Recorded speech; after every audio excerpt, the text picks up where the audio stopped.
Testing 1, 2, 3.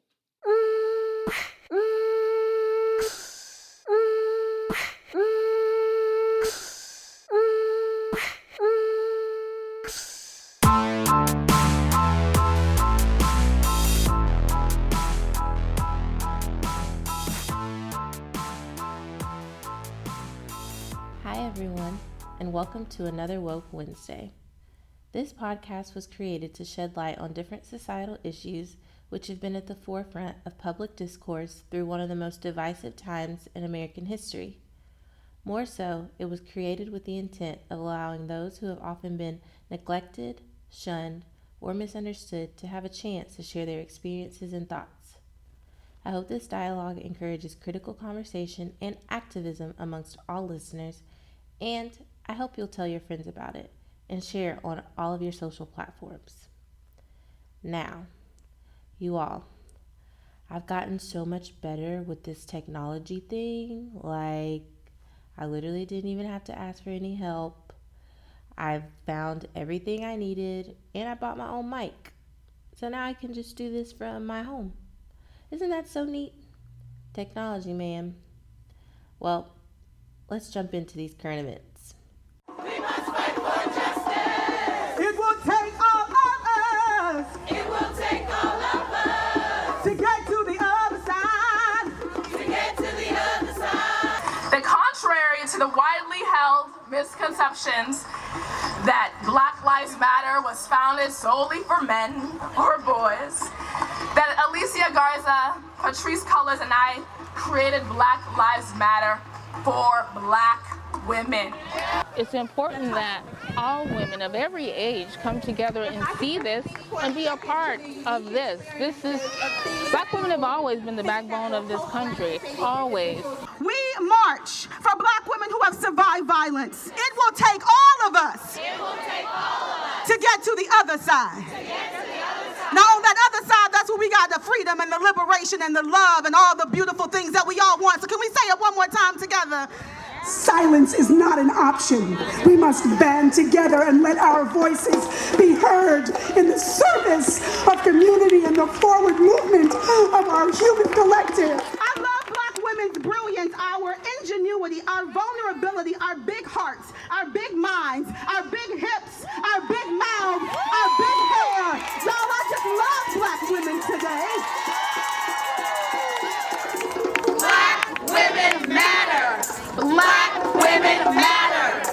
Black women matter. We're out here today where people are telling me, be safe. I'm not afraid of fear. Just like Harriet Tubman, she wasn't afraid of fear. Her own brothers wouldn't follow her to freedom. And know that our experience. But we need to change that. So, this past week, Washington, D.C. held a march for Black women in hopes of continuing efforts for a new social contract. What the organization means by this is that there needs to be an intersectional approach to social issues like poverty, immigration, housing, reproductive rights, etc., that affect specific demographics more than they affect others. Moreover, the group has demanded for reauthorization against the Violence Against Women Act, which is supposed to expire on September 30th, 2018. The Violence Against Women Act passed in 1994 to help fund social service agencies for victims of sexual assault and violence. What's even more notable about this specific legislation is that it passed in the midst of Anita Hill's Senate testimony against the confirmation hearing of Clarence Thomas. So it's kind of like things are starting to come full circle. Hopefully, the Senate and House end up reauthorizing this important piece of legislation, because not only will this be a huge burden financially for social services, but even more importantly, the message it sends to sexual assault and domestic violence victims. Implying that violence against women is not a priority will be at the forefront of this legislation debate, because that very message is the one women will be receiving if the Senate and House do not reauthorize this act. Another thing that the March for Black Women is calling for is the removal of the gag order that the Trump administration implemented that literally bans the CDC from using words such as vulnerable, entitlement, diversity, transgender, fetus, evidence-based, and science-based. Interestingly enough, Trump's administration offered alternative phrases for certain words, but no alternatives for others. The drive and determination Black women consistently have for issues that not only affect our community, but others as well, has been nothing short of noteworthy. This is why, on this episode, I've chosen to do something that all Black women can relate to: our hair and our bodies.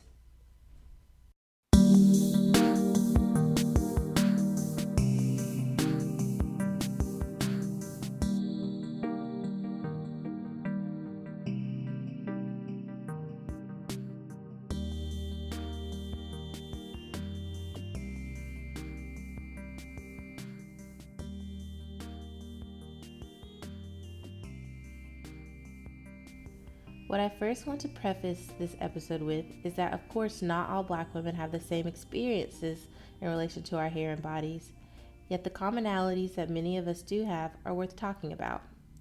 And then later, we're going to discuss the over-sexualization of Black women's physical bodies and how our bodies and our hairs have been intersecting entities that have been misrepresented and condemned by mainstream media and beyond. So, let's get to it. Historically, Black women's bodies have been at the center of objectification, judgment, and othering since slavery. What I mean by this is that Black women for centuries have literally had no control over what happened to our physical body, whether it's over sexualization or judgment, in the sense that Eurocentric features are shown more often in the media and have been the standard in which women should strive to look and be like. Even invisibility in the media of inclusive representation of all hair types. Black women specifically have always needed to strive for a look that doesn't always reflect who we truly are. Not to mention, in the 1850s, Black bodies were displayed in zoos and exhibits because they weren't seen as the norm. Yes, that really happened. My personal experience growing up concerning my hair was this: I wanted my hair to look like the white girls. I begged and pleaded with my mom for a perm that would tame my long, unmanageable curls for years and years. It wasn't until I was 12 that she finally gave in. And in my world, having long, straight hair like my white friends meant that I too could be pretty like them. For the longest time growing up, I can remember turning on the TV, looking at magazines, seeing Barbie dolls, and always seeing straight hair. Rarely did I see Black women's natural hair being shown. And if it was shown, it was those Yara Shahadid curls that were highlighted, not the Lupita ones. What I'm really trying to say is this: the media rarely shows all types of Black women's natural hair because Black women's natural hair have always been thought of as nappy, coarse, and unappealing. On the flip side, there's this fascination about Black women's hair. It's one of those comments that we get from time to time, like, "Can I touch your hair?" Or, "Is that really your hair?" Now, while these remarks may seem harmless, they definitely carry weight. It's the weight of assuming that because one's hair is long and straight, it couldn't possibly be our own. It's the weight of being associated with some type of animal by wanting to touch what doesn't belong to you. It's not Black women being overdramatic or being too much, because a lot of us don't want friends, and definitely not strangers, invading our personal space. It's simply us retaking what has been used as a tool of objectification for centuries. Black hair, it's a source of empowerment. The natural hair movement that started to shift in the early 2000s originated not from some overwhelming desire for Black women to finally embrace what naturally grew up on our heads, although I'm sure that was the case for some, but it came from the desire to maintain our hair's health. When studies came out that began linking relaxer use to hair loss, chemical imbalance, heart disease, and other harmful health effects, women started reverting to the old school way of doing hair, which meant not putting those harmful chemicals in our heads. Was it met with pushback? Obviously. And not just from other racial demographics, but particularly older Black people that have always been proponents of Black girls not having nappy, unkept hair. Or in other words, Black girls not wearing their hair in their normal puff or in their afro. Even while many Black women began embracing not using chemicals to fix our hair, there's still an innate and overwhelming desire to even tame the nappiest of curls, to have those Zendaya curls, because that's what's always being perpetuated in society to be more beautiful. But that's not even what's the most frustrating about having something that you literally cannot change, that the media and those around you deem as unattractive. No. What's the most frustrating is that Black people are actually policed for wearing their natural hair. In Louisiana, a 6th grader was kicked out of her school for wearing an unnatural hairstyle, whatever that's supposed to mean. She only had braids. A 6-year-old boy wasn't allowed enrollment into a Florida school because his dreadlocks weren't suitable for the school's environment. But what does that even mean, not suitable for the school's environment? It's extremely frustrating to hear stories like this. And more so, stories like theirs reiterate the point that Black hair has yet to be welcomed into all types of spaces, and not just the ones we dominate. And what I mean by that, the ones we dominate, such as sports, right? You all will see athletes wearing dreadlocks or braids or their natural hair. These are areas that Black people have been known to dominate. But what about the spaces that Black people don't dominate, like corporate America or education or healthcare? Areas like that need to be welcoming and inclusive to all types of Black people and all types of Black hair and Black bodies. So let's shift focus for a few moments and talk about the hypersexualization of Black women's bodies, which most, if not all, Black women are all too familiar with. And like we talked about earlier, this over-sexualization of our bodies, it has been a historic problem and not just something that has popped up in the mainstream media today. Although I'm sure that the reason people are more noticeable about things like this is because of the mainstream media today and because of the advances we've had with technology and social media. So it's much more widely known. But let's jump back a few decades or centuries. For example, Sarah Baartman, a South African woman in the 19th century, was displayed as a freak show attraction because of her elongated labial lips and large butt. Now, obviously, her physique was nothing similar to that of a European woman's body type, especially during that time period. She was nicknamed the Hottentot Venus in reference to the Greek god of fertility. Now, is this to suggest that Black women's bodies are only used for sexual activities and for reproduction? I guess I'll have to leave that with you all to decide. Now, do I think that something to this magnitude would happen present day? More than likely not. However, I think it's important to understand the past implications and how the physicality of Black women's bodies were literally displayed for others to consume, and were literally put on display for others to mock and ridicule and criticize and all of the above. What's up? This is Patrice Brown, aka Teacher Bae. This is my first interview ever. Finally breaking my silence. I feel comfortable enough to come out. Finally. Make sure y'all follow me on Instagram at TreeCL__. Don't be saying that stuff to her live feed. She's not shaking booty for Martin Luther King Day, okay? Absolutely not. Yep, Atlanta's number one hip hop station is Hot 107.9. Your Dirty J Nix Flies guy on the radio. We in this thing, man. It's Monday in A-Town, so you know we got Model Mondays. I got Miss Teacher Bae in the building. What's up, girl? Hey, everybody. So let everybody know your real name because now everybody just calls you Teacher Bay. Do people like out just be like, hey, Teacher Bay?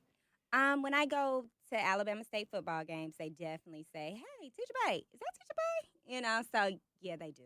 Okay, They okay, say okay. Teacher Bay. So how this newfound fame, man? How did it all happen? Oh goodness. Okay, so I'm really not sure how it all happened, but you know, looking back on it, it could have been a hater. Or it could have been just somebody who saw me on Instagram posting pictures because I've been doing, if you've been following me forever, you would see that I always post in the classroom, you know what I'm saying? And unfortunately, I had to take those pictures down. But yeah, it could have been somebody that out there was like, you know what, I don't like what she looked like. I don't like what she doing. So, they wrote to a blog and then Media Takeout got whiffed of it and tried to put a positive spin on it. Though they said I was a fourth grade teacher. You actually teach second grade. I work with second grade, absolutely. And how is that? Do they be on you? Because a lot of people might have a misconception about you being a beautiful woman, but the kids are still children. Right.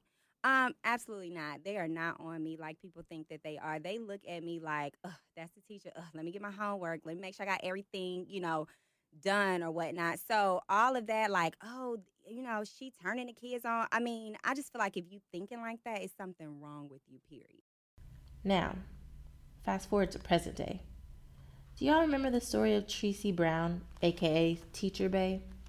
She went viral on social media because she wore jeans to school that hugged her natural curves. And the school's response after this picture was posted, she was given guidance on her clothing. People took to social media and either supported her or responded with sexual contempt because, of course, why would a black woman be allowed to wear something that shows off her natural body without being regarded as a sex object? The jeans she wore weren't even not necessarily, they weren't provocative, they weren't sexually appealing, they just showed off her natural curves. But people couldn't handle that. A news reporter named Demetria Obelar shared a similar experience as Teacher Bay because she decided to wear something that showed off her figure. And the response to that, people condemned her because how dare she wear something so sexually provocative instead of choosing something that hides who she is and what she has. Her response replicated similar thoughts that I have myself because I've definitely experienced the body shaming she did and Teacher Bay did. She said, "This is the way that I'm built. This is the way that I was born. I'm not going anywhere." And she's right. Black women and all of our hips, our lips, and our curves aren't going anywhere. And we see that in the media, especially through cultural appropriation and how black women have always dominated hip-hop videos and your Instagram feed because of the bodies we have. Now, is that a good thing or a bad thing? I think that you all have to look into your own biases and your own presuppositions and wonder, is the fact that black women are always overly sexualized a problem that has to do with my own implicit bias? Or is it something that the mainstream media perpetuates? Or is it both? I personally think it's both. People have to address their own implicit bias, and the media has to stop perpetuating these stereotypes and these opinions about black women's bodies. Moreover, I think it's critical to look deeper into why these stories resonate with so many black women. The body type that these women specifically have been extremely fetishized and sexualized because the specific parts of them that have just the right amount of fat are the areas that we as a society sexualize more than other areas. And you all know which specific body parts I'm talking about. Not only that, because both of these women are light-skinned, which can add to an entirely different element that we'll talk about in a later episode. But it's important to note because even skin preference along with body type can either increase the sexualization of a black woman or decrease the sexualization of that black woman. We saw this phenomenon during the slave era because light-skinned women were given preference over dark-skinned women by the jobs they were given. However, in terms of the historical impact that this sexualization has had, is that often to be black and to be a woman means that you're expected to be the sex symbol because of the attributes you possess. Because of this, black women often hide or shy away from wearing specific clothing because of the remarks that go along with wearing said outfit. Then, on the flip side, when we do, especially if it's in a space that one is seen as formal or in a space that we most likely do not dominate, ridicule comes along. So how are we supposed to win? It's like a never-ending cycle that's constantly appropriated by celebrities, i.e. Kylie Jenner, Kim Kardashian, or vilified by others, which we saw with the stories of Teacher Bae and Reporter Bae. I personally can relate to this issue because of my personal body type. I've found that as I've grown older, certain clothing cannot be worn in specific settings like my job or to an interview because of the fear that the only thing that will be noticeable about me is my curves and not what I'm bringing to the table. Even the comments I've specifically heard from men, and especially older men, definitely aid in my decision making when choosing a certain outfit if I know I'm going to somewhere like even the gas station or the mall. Even informal settings like these two places have warranted sexually explicit remarks and gestures that no woman should ever be subjected to, yet are on a daily basis because our culture has constantly perpetuated these stereotypes and opinions. Yet, I'm hopeful change is coming because even the stories of the two ladies I mentioned earlier are inspiring because they decided to embrace what's naturally theirs in a space that has yet to fully accept them. I hope and believe that other black women will follow their lead. And I hope that black women recognize the strength and the beauty and the desire, the innate desire that others have for them, because we all know that black women have always been copied, appropriated, whatever the case is. We have always been the leaders in propelling change, and people recognize that, yet people don't always give credit to it. I hope this episode was informative and thought-provoking for all that listened, and for those that will listen in the future. I hope that the historical perspective in which black bodies have consistently been objectified not only reaffirm black women that constantly battle feeling as if we're being too overdramatic when derogatory comments are made about a piece of ourselves we can't change and honestly shouldn't want to change. Black girls all across the world are beautiful, kind, intelligent, worthy, and all of the above, and should never ever feel belittled, demonized, or condemned about parts of ourselves that are naturally ours and that we should embrace. Remember, all of these opinions are my own, but they should be everyone else's. Have a woke Wednesday.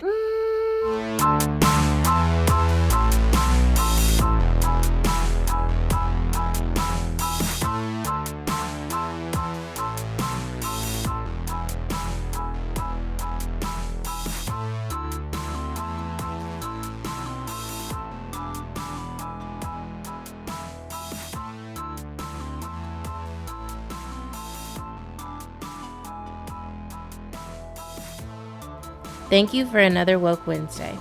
Transcripts of entire episodes will be available on the Woke Wednesday website. Episodes are written and produced by Hannah Mason and Trey Leonard of Lenico Entertainment. Episodes are hosted by Hannah Mason and edited by Trey Leonard. All graphics are designed by Anna French,